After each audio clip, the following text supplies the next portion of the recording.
We begin with escalating tensions in West Asia. The United States and Iran have exchanged sharp warnings over Tehran's nuclear program as the U.S. military presence in the region continues to grow. In the latest development, Turkey is stepping into the U.S.-Iran standoff, offering to mediate between Washington and Tehran.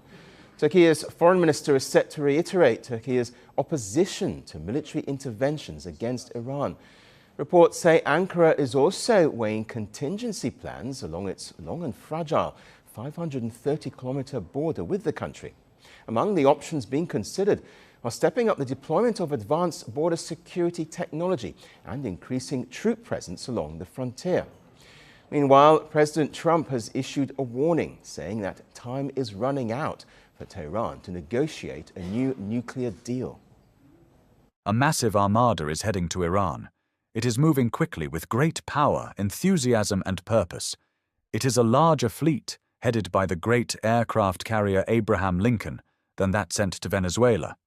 Like with Venezuela, it is ready, willing and able to rapidly fulfill its mission, with speed and violence, if necessary. Hopefully Iran will quickly come to the table and negotiate a fair and equitable deal. No nuclear weapons, one that is good for all parties. Well, Tehran, however, maintains that its nuclear program is entirely peaceful and has consistently denied seeking nuclear weapons.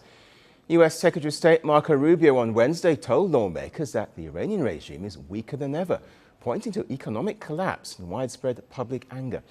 He said the U.S. military buildup is meant to defend against potential Iranian action.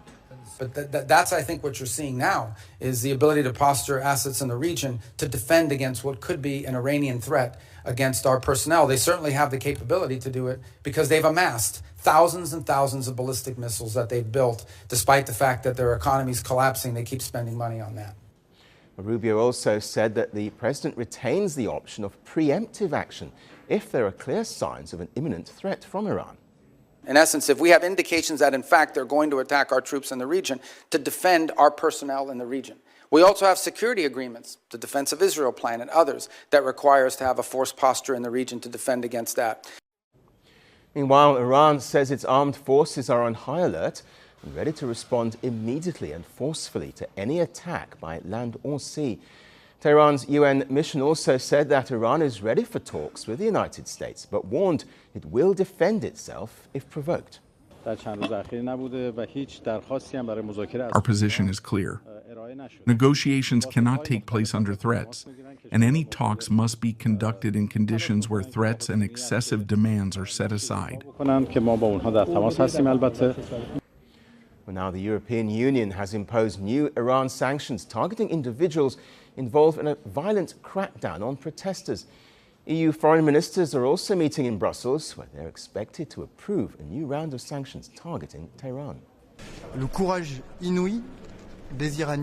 France announced yesterday that it will support the inclusion of the Islamic Revolutionary Guard Corps, IRGC, on the European Union's list of terrorist organisations, because there can be no impunity for the crimes committed. Chef d'unité de police, membre du corps des gardiens de la Révolution. Iran has cautioned that there would be destructive consequences if the European Union designates the Islamic Revolutionary Guard Corps as a terrorist organization. Iran's reaction comes after Italy's foreign minister called on Brussels to move forward with the proposal after Argentina already designated the IRGC as a terrorist group.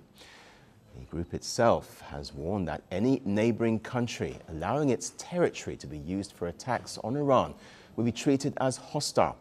The warning followed the arrival of a U.S. aircraft carrier group in the region. Satellite images show at least 15 U.S. fighter jets have arrived at Jordan's Muwafaq Air Force Base. Additional aircraft have also been deployed to bases in Qatar and Diego Garcia in the Indian Ocean. The American aircraft carrier, the USS Abraham Lincoln, has also arrived in the region. Iran has responded by deploying a drone carrier near its coast. The country's army chief also confirmed that a new batch of 1,000 drones have been added to its defense arsenal. The Islamic Republic of Iran is confident in its own capabilities and also bears in mind past experiences, including the heroic confrontation of June. More capable than ever, it will respond to any act of aggression with a comprehensive and regret-inducing response. Meanwhile, German Chancellor Friedrich Merz says the Iranian leadership is running out of time as US President Donald Trump steps up warnings of possible intervention, and the ripple effect is being felt beyond the region.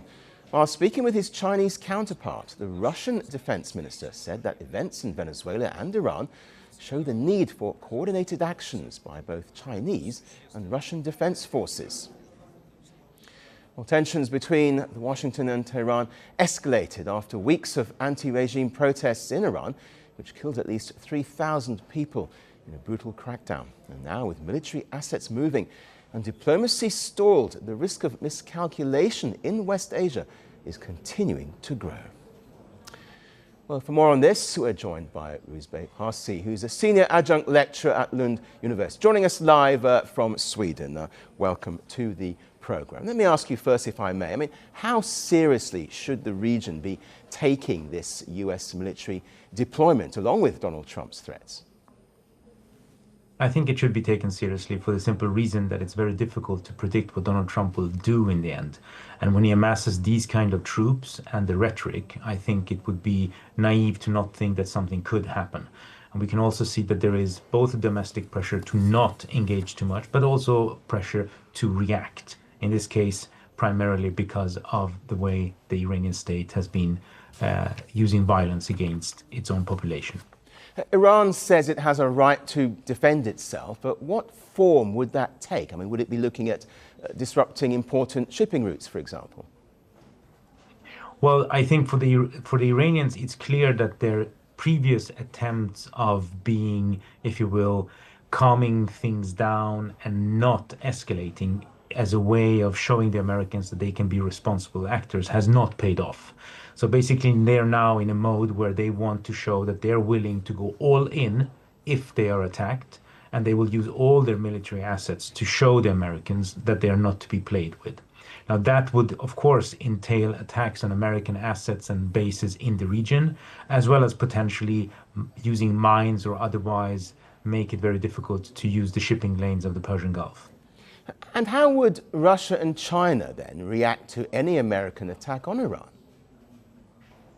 Well, I don't think they're going to expend too much energy or political capital to defend Iran in any way, but they also don't like the principle that Donald Trump is now basically setting, which is that the United States is unbound. It will use whatever military and economic assets it has for its own ends, never mind if there are any international rules or agreements that it used to respect in some shape or form. And if Iran were to fall in whatever form in terms of American attacks, that of course would change the calculus and the whole geopolitical map of the region, which would affect both Russia and especially China very much. So if America does strike, what kind of targets would its military be looking at? Well, this is the big question, because if you listen to Donald Trump, it seems like he wants to change or make the regime go away. And for that, you're going to need much more than a few strikes. It's not going to be like Venezuela, and it's not going to be like the 12-day war in June last year when they destroyed some Iranian nuclear facilities. The Iranian political and military system is very dispersed. It has a lot of redundancy, which means that if you kill one person, there is someone else who can fill that post. So if he's serious about regime change, the endeavor and the effort would be something very different from what I think he domestically can actually sell, because I don't think the MAGA movement, which is his main base, is interested in yet another longish war in the Middle East. Ruzbeh Parsi, we very much appreciate your insights. Thank you for joining us. Thank you. The world doesn't fit in boxes, so why should your news? From battlefields to negotiation tables, from internet outrage to real-world injustice. The conversations everyone is having and the ones they're avoiding. It's the same show, but this new year, First Post America gets a new look.